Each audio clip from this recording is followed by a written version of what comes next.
You're listening to Kaio Conversations, a podcast about anything and everything that matters to Chi Omegas. Welcome back, everyone, for another episode of Kaio Conversations. I'm your host, Leslie Harrington, CEO of Chi Omega, and today we are joined by filmmaker and Chi Zeta Sister from Colorado State, Taylor Aguilar. From a young age, Taylor has had a love for passion and film, and after her college graduation, she went on to pursue her Master's of Fine Arts. Then in 2020, her story took an unexpected turn. Taylor was stricken with a rare disease that has left her blind. But Taylor is the very best example of discouraged never and has not let the loss of her sight stop her from pursuing her dreams. In fact, she has even produced her own film, Soul, the process of which has been turned into a documentary entitled Taylor's Vision. Today, Taylor is the host of her own podcast, The Blind Movement, and has recently started her own production company, Blind Eagle Productions. Taylor, welcome to Kaio Conversations. Thank you for joining us today. Thank you. What a sweet introduction. It's nice to hear it summed up in that way. You make it real pretty. Well, sister, we are so proud of you, and your story is so inspiring. But I want to kind of start at the very beginning. What sparked your love for film at first, and when did you know this was something you wanted to pursue professionally? Oh my goodness. Well, I like to say that the Gilmore Girls, Rory, she helped me, it inspired me to go to college right away. I was like in fourth grade being like, I need to go to college, Mom. I need to do this book report well so that I can go to college like Rory Gilmore. So that was, obviously a huge motivation for me at a young age just to see that story. And my mom had me at a young age. She was, I came 2 weeks before she graduated high school. And she raised me with her side of the family, and I have a big extended family on that end. So just to see that dynamic in the Gilmore Girls was always really beautiful to me because I, related on so many fronts. That year before my senior year, I took a film criticism class just like as an elective, like, oh, I'm going to do this nonchalant, like fun class. And my teacher, Mrs. Gray, she had us do so many different fun projects and really showed that there was like an industry involved in the background in the arts. And I was like, oh, I never wanted to be necessarily a performer or in front of the camera, but I was like very drawn to just everything about the collaboration and the fact that it comes out with this, beautiful product. So I always just wanted to tell my mom and my story, and that kind of unwrapped through Soul, my short. And I was in the middle of writing that when I was out in Los Angeles at Loyola Marymount University, and I was in the middle of a film program, really felt like I finally found my people. And I like set up my production and my team during that spring break where we all left and we were supposed to come back to school. And then that was, of course, 2020 COVID, the great core. I like that way.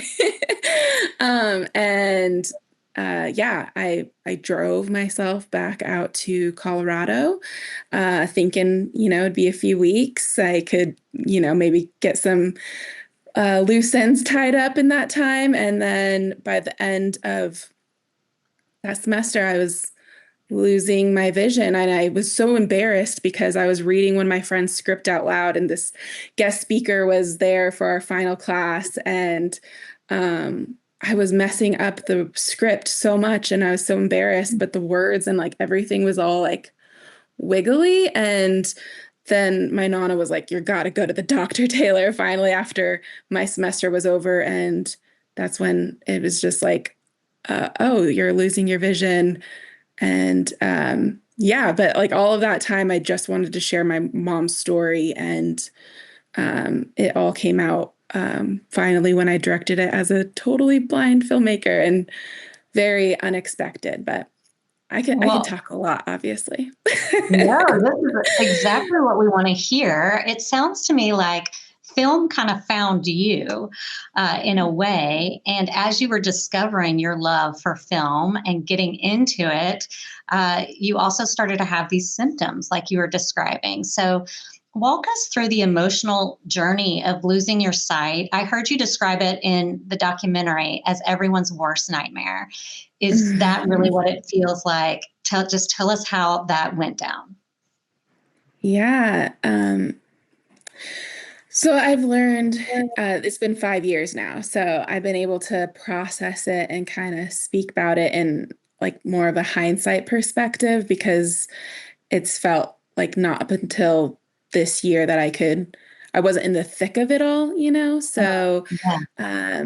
I learned the term is like acquiring a disability. So somebody who may not be born with a disability, you acquire it. And so I acquired my blindness at 27, and it was just so, I don't know, I felt like my family was very hopeful that I was going to gain something back, but I like would see little things like my friend's nose, like her little button nose I saw. But like my vision was changing and it was so unreliable. Um, like I was driving up with my mom and I thought that I was like, Mom, how did you just change 5 lanes of traffic? Why would you do that? And she was like, Taylor, I didn't. And it was just my vision playing like tricks on me. And it was like, felt like all the cars were like smashed up together. So by the time I lost all of my vision, it it was just changing so much that I ended up learning quickly that there's this thing called Charles Bonnet syndrome, and it's a like a neurological phenomenon, kind of similar to when somebody has an amputation and they say like have phantom pains and they can still feel their hand or something, even though it's not there. My brain is like in denial that I can't see anything. So it projects these images. They're technically like hallucinations and but like phantom visions. And it's basically when you have vision and then your brain just like is in denial and it pushes out these things you may or some people it's just every once in a while, just random. For me, it's 24/7. So since I've been totally blind, I actually have never been in the dark because like my vision is just constantly like this. I'm in like a virtual world of like animated textures and colors and shapes, and I call it like a glittery galaxy or different things like that, but it's always moving, and it's very interesting, and I've had to learn to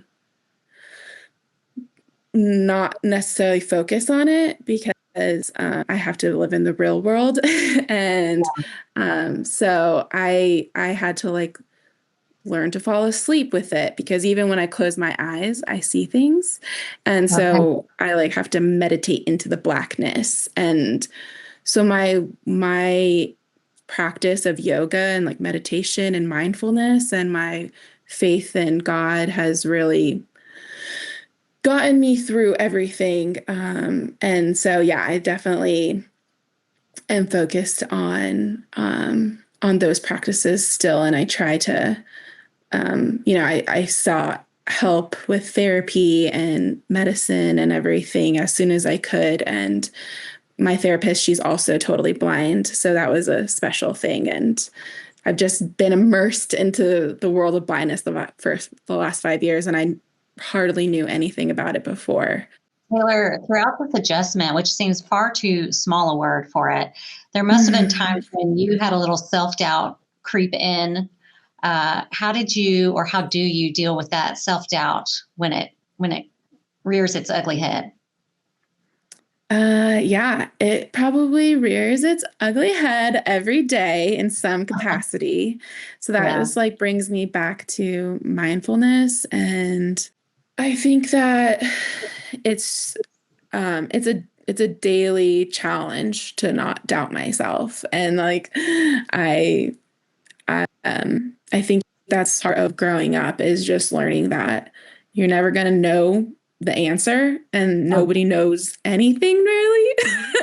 It's kind of Oh, scary, but like everyone's kind of just doing their best, and that's all we can do. And those are words to live by, I feel like. yeah. Um, what great tools when you do feel that self doubt creep in to kind of rely back on.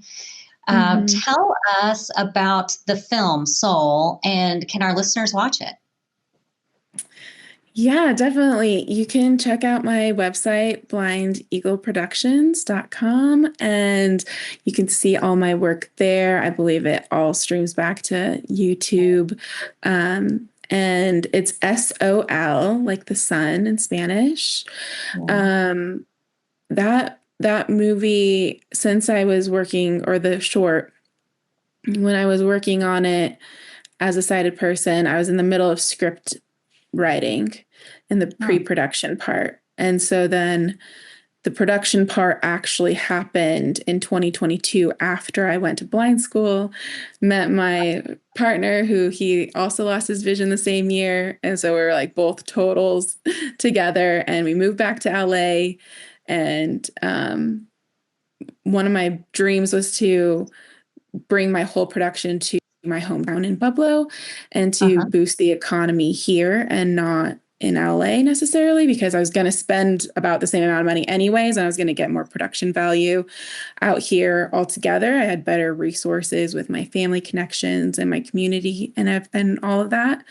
Yeah. And that was a goal since day one of film school. And I was able to do that with my whole team. We brought out our friends in LA and brought some friends in Colorado together. And you can see that whole process in my documentary, Taylor's Vision, because my professor, Steve Weiss from undergrad, Mm. he I asked him, like, do you think I can still do this? When I was in the hospital still, and just asking him, like, what do I do next? Like, I'm losing my vision and I really want to do this though still. And he is like, I don't know how, but you're going to do this. And can I maybe film you while you do it? So I was like, oh my gosh, what an honor. And What advice, Taylor, would you give to someone who feels like they are having trouble moving forward because whatever their path ahead looks too hard or too scary? um, just take baby steps. All you got to Yeah. do is just the next 10 seconds, and Right. then the next 10 minutes, and take a deep breath. Just know that there's no end goal necessarily. There's the process is important, because it's right. It's like kind of that whole thing with enjoy the journey, because the destination isn't necessarily there. And that's kind of what I've learned with my filmmaking, because the biggest thing that's changed for me as a blind filmmaker is that I don't get that instant gratification of seeing my work. And Mm-hmm. so when I have to like live vicariously through my friends and my teammates and crew and such, and trust that I've communicated well with them, and be okay with asking for help, because we all need it. We do. I know that to be true. And we still have a lot to learn, but we're always looking for ways to ensure Chi Omega is the most accommodating and inclusive it can be. So, Mhm. how do you think our chapters could become better allies to those living with disabilities, make them feel more comfortable in the chapter or going through recruitment? Any advice there? Yeah, yeah. I heard from somebody to always um, expect competence from the other person. So, you believe that they're fully competent, and then you can start there. Um, and I would really encourage Chi Omegas to get involved with their disability organizations on campus. There's just so much loneliness when you're first starting something like going to school. And um, I think that's why we all joined Chi Omega, is because we needed that community. So I just Yeah. really like encourage people to go to those disability offices and really invite them into the community, because we always want them to come and do our events or Make-A-Wish Foundation kind of parties and stuff that we hosted. And I think inviting everyone and making sure, there's accessibility for ramps, and then, maybe just like an elbow for me. That's always helpful, is if somebody offers their elbow and then I can grab onto them and walk behind them or next to them or however I need to. But everyone needs something different. So really just stepping forward and being the best sorority girls and being like, hey, what's your name? And just going from there, because every sorority girl knows how to talk, right? That's right. It's innate in all of us. And sometimes it's as easy as an elbow, like you said. So just ask them what they need and make them feel welcome best you can. Yeah. Taylor, I happen to know that you have a little Chi Omega legacy in your family. Can you tell us about her? Her name is Violet Snow. Mhm. She's just turned 3 last week, and I'm really excited that she's a little legacy. But no, Violet, she is a bundle of joy, and she already like was picked up on, because I'm always asking people like, "What are you wearing?" Because I really miss people's faces, and then fashion is Yeah. next. I love like seeing Okay. how people express themselves. Yeah. And so I always ask like, "Oh, what are you wearing?" And Violet, she's already like, "Hey, what are you wearing?" And even though She she can mimics you. see and everything, she's like, "What are you wearing?" Over the That's phone or cute. whatever it is. And Oh, she's very vocal. And I think she's picked up because her dad is also blind. And so I think she's picked up on that we need some voice cues or like sound cues. So since day one, she's been very vocal. And her name, I always wanted the middle name Snow. And then I gave my partner a list of approved first names, like, okay, oh, what good do you for think you. of Yeah. these ones? And so he was like, well, Violet Snow sounds beautiful. Maybe it means something. And we looked it up, and it's actually a natural phenomenon when Oh, the moonlight hits the snow and it sparkles, and you see like that violet snow, that blue purpley sparkle color. That's Violet Snow. So she's our sparkle, and yeah, she brings so much joy. And I'm very grateful to be a parent. I always wanted to be, and I thought I wasn't going to be able to as a blind person. I thought I would never find love, or I hmm. thought everything was over. And then all of that changed.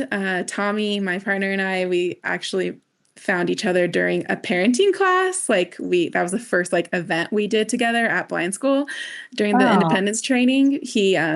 We learned from all these parents with all different ages of kids, like grown adults to like baby infants and such, that you can do it. And there's been plenty of blind parents before us. So really just know that you're not alone. If you think you're yeah. alone, just know that there have been plenty of people before us who have gone through life, and learn from our elders. We can learn from stories, and just really by staying together and despite our differences, really coming together and learning what other people are about.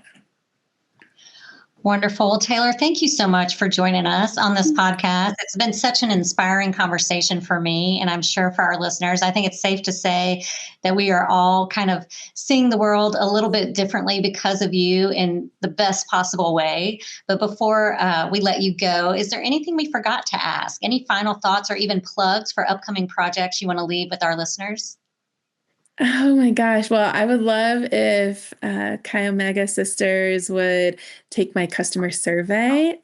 It's all connected to my website. I would love for you to check out my media that's all on there, and then give me your thoughts on what you think about it in those surveys, so that I can show people that this is something that people want to see and that it's an actual solid business plan. So, yeah, a lot of doors have closed on me recently, and I know that something's got to give soon because so many things ended, a bunch of opportunities. So I know that the more people who know about my project, the blind movement and the show, which we're going to go in and make other blind people's stories, their bucket list dreams come true while showing people how we travel. And I just think, yeah, the more people know about it, please just spread the word.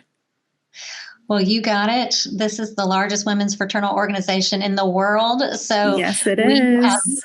people and we have lots of thoughts. So we will connect everyone with your survey. And I want to thank you, sister. We are just so proud of the work you're doing, and we'll be cheering you on every step of the way.